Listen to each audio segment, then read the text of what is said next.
Yes, sir. Mr. Chairman, members of the committee, my name is James Quintero. I represent the Texas Public Policy Foundation, and it is a pleasure to be here with you today. Kelly's always hard to follow, but I'll do my best to give it kind of an honest assessment of the landscape. And I think, having looked at the data and the research, one thing is very clear to me. We started off in a good place with the Public Information Act, but over time, we really kind of progressed in a poor direction. And some of the evidence to me is actually in Chapter 552 of the Government Code, and it's been broached just a little bit, but if you look at the preamble to the PIA, what you see is an aspirational vision of society and the state that makes clear that government is the servant and not the master of the people, and that people insist on remaining informed so that they may retain control over the instruments they have created. And so through these opening passages, we see that the PIA reaffirms several foundational truths, including that people are sovereign, government is subordinate, and access to information is non-negotiable. And so to actualize these principles, what the law does is it provides citizens with the ability to ask and learn what government officials are doing with their resources and in their name. And again, when it was originally established, I think we started off in a very good place. But over time, bad legislation and unfortunate court decisions have really dulled the effectiveness of the tool. Now, among its chief deficiencies, from my vantage point, what I see are problems related to non-responsiveness, long delays, exorbitant cost estimates, excessive redactions, and unsearchable electronic information. 2, the law features an excessive number of exceptions with more than 70 separate permissive and mandatory exclusions found throughout Chapter 552. And because of these flaws, the promise and the reality of the TPIA are worlds apart.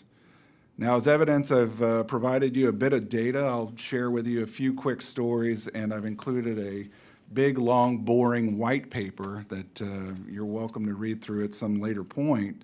Now, in your first handout, what you'll see is that I submitted a PIA request to the Attorney General's office earlier this month, seeking to learn the number of times that a governmental entity had appealed to the Open Records Division for a decision to withhold data and documents. And as you've heard, that number is approaching 50,000 occasions. What may not have been expressed, though, is that number has steadily risen over the last dozen or so years.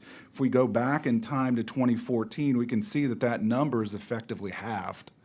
Right? In 2014, you had a total number of 24,813 petitions to the AG's office seeking to withhold data and documents. I think that's a rather striking increase in the number of times that governments have gone to the mat in order to withhold data and documents, and that is a bit concerning. In the second handout, what you'll see is that TPPF sued Highland Park ISD in 2013 over a matter dealing with non-disclosure. Our case centers on the district's refusal to release an embarrassing report authored by the accounting firm Whitley Penn, which investigates fraud on school property stemming from lax oversight. TPPF attempted to obtain this report using the PIA, but the district has repeatedly denied its release on the grounds that this document is protected by attorney-client privilege, despite the fact that non-attorneys generated the report and that the attorney CC'd on the email contributed nothing of substance to the conversation.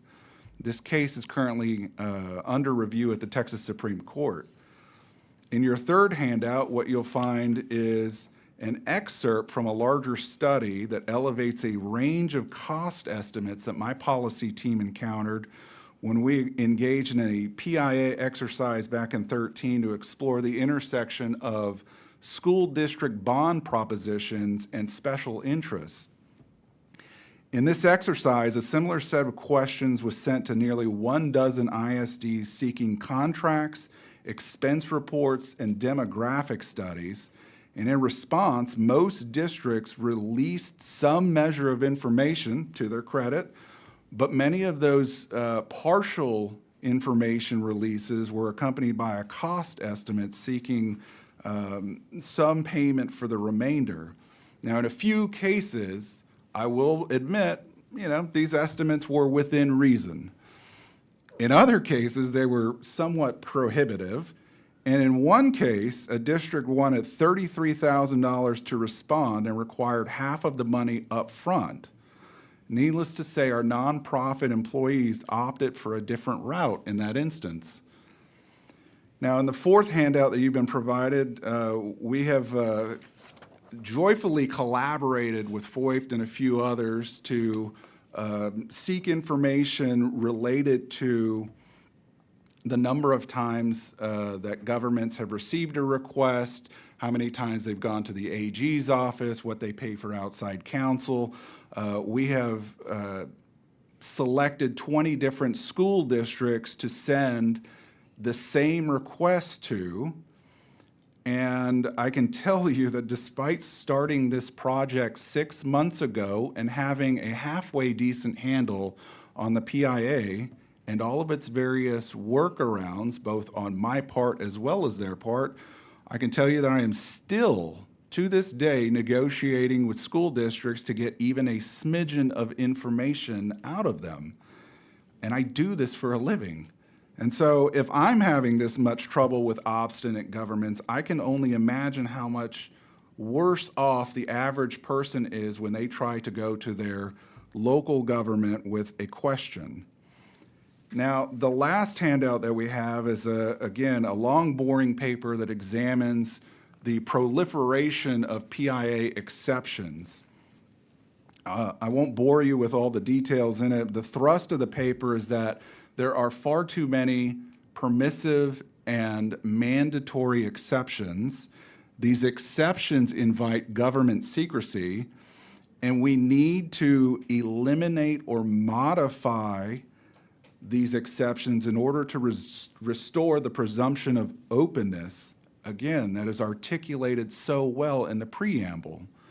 Now, if you're interested in knowing exactly how I would go about eliminating or modifying them, I'd invite you to look at pages 19 through 23, where we go through and identify those that I think ought to be either axed or fixed. Now, what I hope all of this data and anecdotal evidence communicates is that today's PIA falls short of its ideal, and we need dramatic improvement to restore public trust. Now, I have a few ideas on how to get there, some of which are articulated in this paper here, but I'll just give you a few to consider. One, I think we need to reform the attorney-client privilege exception so that its protections only apply to communications in situations where active litigation or the threat, a serious threat of active litigation exists.